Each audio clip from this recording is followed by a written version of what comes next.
بسم اللہ الرحمن الرحیم۔ السلام علیکم۔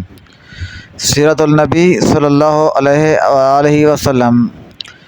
سیدہ خدیجہ رضی اللہ تعالی عنہ سے نکاح۔ شاید وہ گزشتہ آسمانی کتابوں کا کوئی عالم تھا اور اس نے آپ کو پہچان لیا تھا، چنانچہ بولا، آپ ٹھیک کہتے ہیں۔ اس کے بعد اس نے مصرع سے علیحدگی میں ملاقات کی۔ کہنے لگا، مصرع، یہ نبی ہیں، قسم ہے اس ذات کی جس کے ہاتھ میں میری جان ہے، یہ وہی ہیں جن کا ذکر ہمارے راہب اپنی کتابوں میں پاتے ہیں۔ مصرع نے اس کی بات سن کر ذہن نشین کر لیا۔ راستے میں ایک اور واقعہ پیش آیا۔ سیدہ خدیجہ رضی اللہ تعالی عنہ کے 2 اونٹ بہت زیادہ تھک گئے تھے اور چلنے کے قابل نہ رہے۔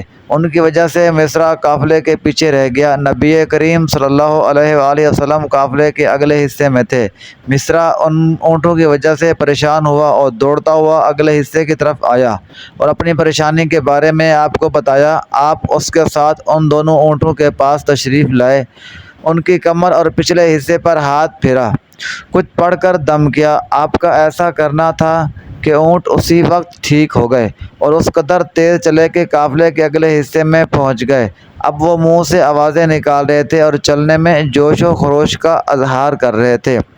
پھر قافلے والوں نے اپنا سامان فروخت کیا۔ اس بار انہیں اتنا منافع ہوا کہ پہلے کبھی نہیں ہوا تھا۔ چنانچہ مصرع نے آپ سے کہا، اے محمد، ہم سالہ سال سے خدیجہ کے لیے تجارت کر رہے ہیں، مگر اتنا زبردست نفع ہمیں کبھی نہیں ہوا جتنا اس بار ہوا ہے۔ آخر قافلہ واپس مکہ کی طرف روانہ ہوا۔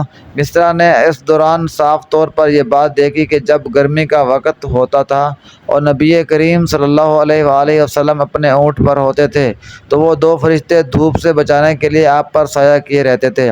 ان تمام باتوں کی وجہ سے مصرع کے دل میں آپ کی محبت گھر کر گئی اور یوں لگنے لگا جیسے وہ آپ کا غلام ہو۔ آپ صلی اللہ علیہ وآلہ وسلم دوپہر کے وقت مکہ میں داخل ہوئے۔ آپ باقی قافلے سے پہلے پہنچ گئے تھے۔ آپ سیدھے حضرت خدیجہ رضی اللہ تعالی عنہ کے گھر میں پہنچے۔ وہ اس وقت چند عورتوں کے ساتھ بیٹھی ہوئی تھی۔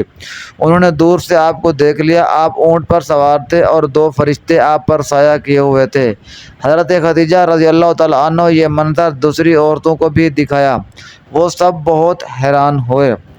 اب آپ صلی اللہ علیہ وآلہ وسلم نے حضرت خدیجہ رضی اللہ تعالی عنہ کو تجارت کے حالات سنائے، منافع کے بارے میں بتایا۔ اس مرتبہ پہلے کی نسبت سے دگنا منافع ہوا تھا۔ حضرت خدیجہ رضی اللہ تعالی عنہ بہت خوش ہوئی۔ انہوں نے پوچھا، مصرع کہاں ہے؟ آپ نے بتایا وہ ابھی پیچھے ہے۔ یہ سن کر سیدنا نے کہا کہ آپ فوراً اس کے پاس جائیے اور اسے جلد از جلد میرے پاس لائیے۔ آپ واپس روانہ ہوئے۔ حضرت خدیجہ رضی اللہ تعالی عنہ نے دراصل آپ کو اس لیے بھیجا تھا کہ وہ پھر سے وہی منظر دیکھنا چاہتی تھی، جاننا چاہتی تھی کہ آپ بھی فرشتے ان پر سایہ کرتے ہیں یا نہیں۔ جو ہی آپ روانہ ہوئے، یہ اپنے مکان کے اوپر چڑھ گئی اور وہاں آپ کو دیکھنے لگی۔ آپ کی شان اب وہی نظر آئی۔ اب انہیں یقین ہو گیا کہ ان کی آنکھوں نے دھوکہ نہیں کھایا تھا۔ کچھ دیر بعد آپ صلی اللہ علیہ وآلہ وسلم کی مصرع کے ساتھ ان کے پاس پہنچ گئے۔ حضرت خدیجہ رضی اللہ تعالی عنہ نے مصرع سے کہا، میں نے ان پر 2 فرشتوں کو سایہ کرتے ہوئے دیکھا، کیا تم نے کوئی ایسا منظر دیکھا ہے؟ جواب میں مصرع نے کہا، میں یہ تو منظر اس وقت سے دیکھ رہا ہوں جب قافلہ یہاں سے شام جانے کے لیے روانہ ہوا تھا۔ اس کے بعد مصرع نے نستورہ سے اسے ملاقات کا حال سنایا۔ دوسرے آدمی نے جو کہا تھا وہ بھی بتایا، جس نے لات اور عزا کی قسم کھانے کے لیے کہا تھا۔ پھر اونٹوں والا واقعہ بھی بتایا۔ یہ تمام باتیں سننے کے بعد سیدہ خدیجہ رضی اللہ تعالی عنہ نے آپ کو طے شدہ اجرت سے دگنا دی، جبکہ طے شدہ اجرت پہلے ہی دوسرے لوگوں کی نسبت سے دگنا تھی۔ ان تمام باتوں سے سیدہ خدیجہ رضی اللہ تعالی عنہ بہت حیران ہوئی۔ اب وہ اپنے چچا زاد بھائی ورقہ بن نوفل سے ملی۔ یہ پچھلی کتابوں کے عالم تھے۔ سیدہ خدیجہ رضی اللہ تعالی عنہ نے انہیں جو کچھ خود دیکھا اور مصرع کی زبانی سنا تھا وہ سب کہہ سنایا۔ ورقہ بن نوفل اس وقت عیسائی مذہب سے تعلق رکھنے تھے، اس سے پہلے وہ یہودی تھے۔ حضرت ختیجہ رضی اللہ تعالیٰ عنہ کی تمام باتیں سن کر ورقہ بن نوفل نے کہا، ختیجہ اگر یہ بات سچ ہے تو سمجھ لو محمد اس امت کے نبی ہیں۔ میں یہ بات جان چکا ہوں کہ وہ اس امت کے ہونے والے نبی ہیں، دنیا کو انہی کا انتظار تھا، یہی ان کا زمانہ ہے۔ یہاں یہ بات بھی واضح ہو جائے گی کہ نبی کرم صلی اللہ علیہ وآلہ وسلم سیدہ ختیجہ رضی اللہ تعالیٰ عنہ کے لیے تجارتی سفر صرف ایک بار ہی نہیں کیا، چند سفر اور بھی کیے۔ سیدہ ختیجہ رضی اللہ تعالیٰ عنہ ایک شریف اور پاک باز خاتون تھی، نسب کے اعتبار سے بھی قریش میں سب سے اعلیٰ تھی، انہیں قریش کی سیدہ کہا جاتا تھا۔ قوم کے بہت سے لوگ ان سے نکاح خواہش مند تھے، کئی نوجوانوں کا پیغام ان تک پہنچ چکے تھے، لیکن انہوں نے کسی کے پیغام کو قبول نہیں کیا تھا۔ نبی اکرم صلی اللہ علیہ وآلہ وسلم تجارت کے سفر سے واپس آیا تو آپ صلی اللہ علیہ وسلم کی خصوصیات دیکھ کر، انہیں آپ کی باتیں سن کر وہ آپ صلی اللہ علیہ وسلم سے زیادہ بہت متاثر ہو چکی تھی، لہذا انہوں نے ایک خاتون نفسیہ بنت منیہ کو آپ کی خدمت میں بھیجا۔ انہوں نے آ کر آپ سے کہا، اگر کوئی دولت مند اور پاک باز خاتون خود آپ کو نکاح کی پیشکش کرے تو کیا آپ مان لیں گے؟ ان کی بات سن کر آپ نے فرمایا، وہ کون ہے؟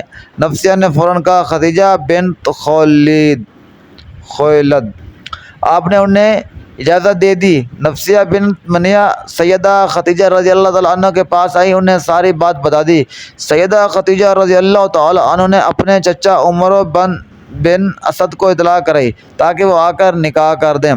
سیدہ ختیجہ رضی اللہ تعالیٰ عنہ کی اس سے پہلے 2 مرتبہ شادی ہو چکی تھی۔ ان کا پہلا نکاح عتیق بن ابن مائز سے ہوا تھا اور اس سے بیٹی ہندہ پیدا ہوئی تھی۔ عتیق کے فوت ہو جانے کے بعد سیدہ کا دوسرا نکاح ابو حالہ نامی شخص سے ہوا۔ ابو حالہ کی وفات کے بعد سیدہ ختیجہ رضی اللہ تعالیٰ عنہ کی بیوہ کی زندگی گزر رہی تھی۔ انہوں نے آپ صلی اللہ علیہ وسلم سے نکاح کا ارادہ کر لیا۔ اس وقت سیدہ کی عمر 40 سال کے لگ بھگ تھی۔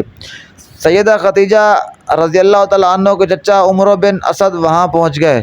ادھر نبی کریم صلی اللہ علیہ وآلہ وسلم بھی اپنے چچاؤں کو لے کر پہنچ گئے۔ نکاح کس نے پڑھایا، اس سے بارے روایت مختلف ہے۔ ایک روایت یہ ہے کہ یہ نکاح چچا ابو طالب نے پڑھایا تھا۔ مہر کی رقم کے بارے میں بھی روایت مختلف ہے۔